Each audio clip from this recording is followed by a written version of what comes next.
We all know how crucial sleep is for our health and our well-being, especially when we don't get enough of it. So today, our guest, Autumn Grimm, family nurse practitioner, will discuss Sleep 101. What's keeping you up at night?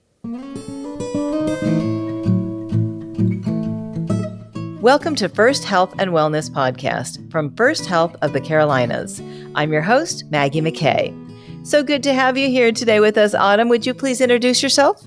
Yeah, thanks for having me, Maggie. My name is Autumn Grimm. I'm a family nurse practitioner that works for Sandhills Neurology within FirstHealth Group. So I cannot wait to hear more about this topic that affects everyone. I mean, sleep or the lack thereof. When you don't get enough, it's not a good thing. So to start with, how many Americans deal with consistent sleep issues? Unfortunately, sleep disorders are common among Americans, with 50 to 70 million adults suffering from chronic sleep issues. The American Academy of Sleep Medicine recommends adults get 7 or more hours per night. So it's a lot. Yeah. However, nearly 40% of Americans sleep 6 hours or less per night. So as Americans, we're not getting enough sleep. It sounds like it. What are the most common causes of sleep problems? Sleep problems are caused by a variety of factors. And for some of us, it's multifactorial, meaning it's not just one factor. Certain medical conditions like heart, lung, neurological conditions can interfere with our sleep, acute or chronic pain, sleep apnea, to name a few medical conditions. Certain environmental factors, such as your sleep environment, if it's not conducive to sleep, can disrupt our sleep, such as light, noise, temperature, and even our bed partner when they decide to snore or move throughout sleep. If we suffer from mental health conditions, either episodic or chronic, they can interfere with sleep onset, our sleep maintenance, and even cause daytime sleepiness. There are certain medications and other substances, such as caffeine, alcohol, and nicotine, that can interfere with sleep. And our bedtime routine can greatly impact our sleep quality as well. Let's talk about smartphones, Autumn. Does our reliance on them really make that big of a difference when it comes to sleep? Absolutely, Maggie. We have become increasingly more dependent on technology, and there's a new phenomenon that has emerged called digital distraction. Smartphones and other electronic devices, such as computers, TVs, tablets, smartwatches, can disrupt our sleep pattern. In the United States, 90% of people use electronics before bed. The problem with electronics is it produces a blue light, which tricks our brain into thinking it's daytime, which then suppresses the secretion of melatonin, resulting in difficulty falling asleep. A survey recently completed by the American Academy of Sleep Medicine found that 3/4 of Americans lose sleep due to digital distraction. Uh-oh. Well, how does the First Health Sleep Center help? Well, our sleep center at FirstHealth has grown tremendously in the last 2 to 3 years.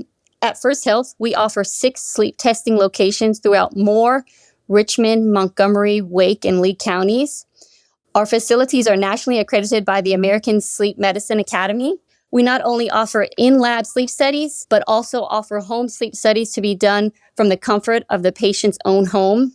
Myself, colleagues, Dr. Chin, Amy Gonzalez, and the entire sleep staff are passionate and committed to providing the highest level of care to our patients. We know the profound and importance of sleep and how it affects every aspect of a patient's waking lives, from our mood, our energy, cognition, immune system, and metabolism. So we take sleep seriously. And how do I get into a sleep study? How does that work? Well, if a person is concerned about their sleep because of either trouble falling asleep, maintaining sleep, snoring, abnormal movements during sleep, or even daytime sleepiness, you can start by discussing your concerns with your primary care provider and asking them to speak to a sleep specialist. At our sleep clinic, we always obtain a detailed sleep history and examination, which will help guide us to determine if a sleep study is necessary for you. Is there anything else you'd like to add in closing, Autumn? Just we need to focus on prioritizing our sleep. We can do that by keeping a sleep diary, which is a simple way for people to identify factors that might be affecting their sleep quality. It also will help us adopt new sleep habits to improve our sleep. You can find these sleep diaries at sleepfoundation.org. Are those free? They are. Oh, and so what, you would fill out one of those and then maybe take it to your physician? Correct. Yeah. If you're having any sleep concerns, you would want to fill this out. You can also download certain apps on your phone to sort of keep track of your sleep, or you can do old school pen and paper and track your sleep for a few weeks to a month and then take it into your primary care provider or your sleep specialist if you already have one. And we will go over this with you in our sleep clinic and help identify the cause of your sleep issues. That's great. I know we talked about a lot of factors, but what do you think is the main culprit for insomnia? I mean, honestly, it's multifactorial. I see a lot of people that have poor sleep habits. So we're not being consistent with our sleep schedule. We're exposing ourselves to bright lights or electronics before bedtime, which we're all guilty of. We all like to binge watch shows or do some online shopping, which keeps us awake. We also like to snack before bed, drink alcohol. So these things are what's going to interfere with our sleep quality. It's a vicious cycle. We don't feel the greatest the next day and then may not get another good night of sleep. So there's a lot of factors. Is it as important to go to bed at the same time as it is to get up at the same time?